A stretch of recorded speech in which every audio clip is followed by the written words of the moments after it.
Mazuma TV back in the building, y'all. Shout out to Mazuma Nation. I'm back with some more boxing talk. All right, y'all. I'm sure everybody who's watching right now checked out some boxing over the weekend. Just looking through my social media, there was some casual fans that was tuning into boxing too, and a little bit of UFC, you know what I'm saying? So just a good night for fighting overall, the fight game overall. Let's talk about, in my opinion, the most complete fighter in boxing right now, and the most promising young guy in boxing right now, in my opinion, and that is Shakur Stevenson. Took on a solid opponent, Yoshani, I believe his name is. They was calling him Yoshi for short. I honestly don't know his name, so forgive me for that. Put on a dominating performance, man. Just gave you the complete package. You know what I'm saying? Was hitting without getting hit. Shakur Stevenson really embodies the whole philosophy. The main philosophy of boxing is to swim without getting wet, hit without getting hit. You see what I'm saying? Barely gets fucking touched, man. Barely gets touched and puts together blistering combinations, hand speed, show some pop on his punches, gave you a couple knockdowns, gave you really was in top shape. You know what I'm saying? As efficient as they come. Shakur Stevenson doesn't really waste too much movement. He doesn't really waste punches. Is extremely accurate. You see what I'm saying? Just like he does everything right. He might not be the fastest, but he has speed. He might not be the most powerful, but he has some pop. You know what I'm saying? He might not have the best reflexes, but they good enough for him to not get hit. He's fundamentally sound. It's just he gives you a variety. He has a variety of combinations. He's not necessarily, you wouldn't necessarily call him a headhunter. He places body shots real well. It's like the kid is really a student of the game. You know what I'm saying? He really studies the sport. You can tell he studies the greats. He learns from his mistakes. He's continuously perfected his craft. You know what I'm saying? This beautiful boxing, man. I love watching this kid fight, which is why I don't understand why anybody would call him boring. You see what I'm saying? But we gonna get to that towards the end. But that was a great performance, you know what I'm saying? And another thing about Shakur, he's taking these fighters as they come.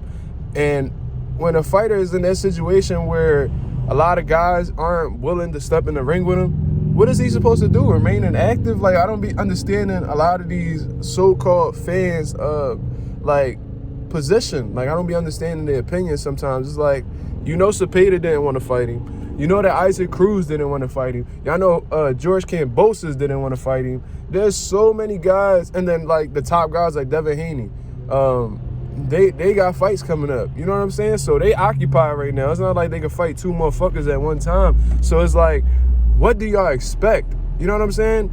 He went down the rankings until somebody accepted, and then he fought. You know what I'm saying? He has to fight his opponents how they come. He has to feed his family. It's not like he's just gonna sit on his ass and wait for an opportunity to come. You know what I'm saying? It wasn't like he was in negotiations with somebody that pulled out and fought a bump. That's not how that worked. You see what I'm saying? Obviously he hungry. Obviously he want to fight the best. You could tell through his resume.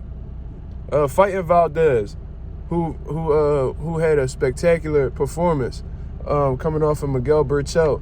And then even after all the steroid allegations, another fighter would have been hesitant to fight Valdez. Shakur was confident to get in there and fight him anyway. Jamel Herring, he ain't no bum. You know what I'm saying? He retired Carl Froch, and he had several title defenses. You know what I'm saying? That was a world champion right there. Shakur stepped up to beat him. Even when he was upcoming, when he fought Christopher Diaz. Christopher Diaz is a dangerous guy. Dangerous. You know what I'm saying? Not a world champion, you know what I'm saying? But just a dangerous contender. You know what I'm saying? Fought him, beat him. Even with Joet Gonzalez, dangerous, upcoming, hungry dude. Fought him, undefeated at the time. Fought him, beat him. So it's like, Shakur wants to be the best, but he's understanding that he might not get the best fights right now, so he stay active fighting guys that he can still learn from. So that's just what it is, man. His first fight at 135, I definitely give him a top grade, man, A+. Did everything he was supposed to do and got the stoppage. You know what I'm saying? got the stoppage. The dude didn't belong in there with him, so he did what he had to do to make the referee interfere with the fight. You know what I mean? If you can't knock him out, let the ref get involved. That's the whole thing. We're getting the knockout. You might not be able to concuss him. You might not be able to make him quit, but you can get the ref involved or the corner. And he was able to get the ref involved. So congrats to Shakur Stevenson. I can't wait to see how he fares against these guys. I rank him as the number one dude amongst the Gervonta Davises and the Devin Haney's, all of them. You know what I'm saying? They're all very well beating each other. I'm well aware of that. These are top tier guys, so anything can happen in the sport. But just off of what I've seen, their ability and how the way they've been able to handle things, Shakur is about as clean cut as they come, is about as skilled as they come, and just based off of that, that's why I'm rocking with Shakur. So I rank him real high on my list. You know what I'm saying? Definitely a pound for pound talent, and if he continues to stay focused, he will be an all-time great, and that's a fact, in my opinion. Not a fact, but that's just my opinion. That's my prediction. Now let's talk about Teddy Atlas, man. If you guys know me personally, or just seen a few of my videos, or seen like some collaborations I've done with other channels, then you'll see that, like, I really do not like Teddy Atlas at all. You know what I'm saying? I do feel like he's a very bitter individual. And we can see that with the whole Mike Tyson situation, how the way he talks about Mike Tyson. Just see how he talks about black fighters. You see what I'm saying? He has a lot of negative things to say about black fighters. And I knew Teddy Atlas was a very weird dude when he really stood in front of Andre Ward and Terrence Crawford and told them that Lomachenko, who probably had like 7 or 8 fights at the time, that he was pound for pound number one. I knew right then and there was some bullshit going on with Teddy Atlas, along with him just speaking so bad about boxing, but then continuing to uplift the UFC as if boxing didn't make you who the fuck you are. You know what I'm saying? You would think he would have some type of loyalty for the sport that put a lot of money in his pocket, who probably set him up for life from a financial aspect. You think he would owe some loyalty to the sport that gave him some sort of credibility. You know what I'm saying? But for some reason, he continues to shit on boxing, and he doesn't really enjoy the black style for some reason, which intrigues me because you train Tim Bradley, sir. And you always talking about how Shakur Stevenson doesn't have any power and was boring. Tim Bradley said himself that he was a fucking pillow-fisted fighter. He said he could have punched himself out of a wet paper bag. He said that shit recently.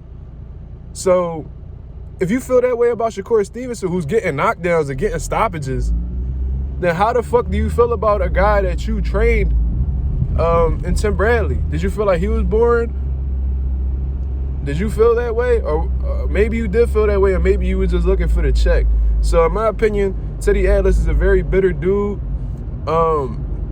Saying Shakur is boring. How could you even say Shakur is boring? The man lets his hands go. He gives you great defense. He's getting knockdowns. He just got a stoppage his last fight. He said he was boring but efficient. All right, it's cool. So he one of them type dudes who don't want to make it seem like he a hater, so he gonna like sprinkle in some positive shit. You know what I'm saying? He that type of dude.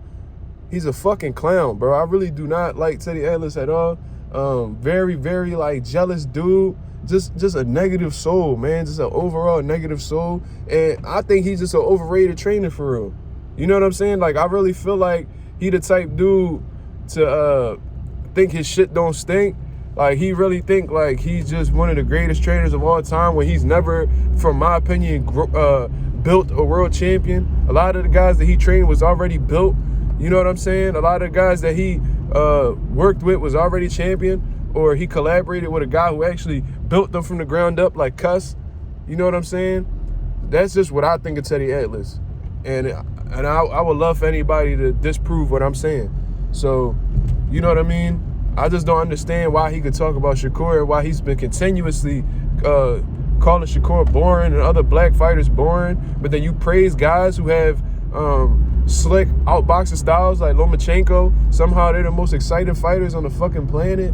Alexander Vosdick, the guy that you trained before he retired, wasn't the most excited fighter either, but I always heard you praise him. Was it because he was cutting you a check? Maybe. I bet you if Shakur was cutting Teddy Atlas a check, he wouldn't be having these same opinions. So obviously, he has something going on with him. I'm not going to jump out the window and call him something crazy that I really want to call him, but I have my feelings about calling him. But I'm gonna just leave that alone. I'm gonna just chalk it up to him being bitter. You know what I'm saying? Just an overall negative soul, a fucking hater. You know what I'm saying? But shout out to Shakur Stevenson, man. I hope he continues to stay focused. I hope he continues to keep putting on these dominant performances so we can see these huge fights and Devin Haney's and the Gervonta Davises. You know what I'm saying? But until then, y'all let me know what y'all think about Shakur performance. What do y'all think about Teddy Atlas' assessment on Shakur Stevenson? This is Mazuma TV. Shout out to Mazuma Nation. And I'm out.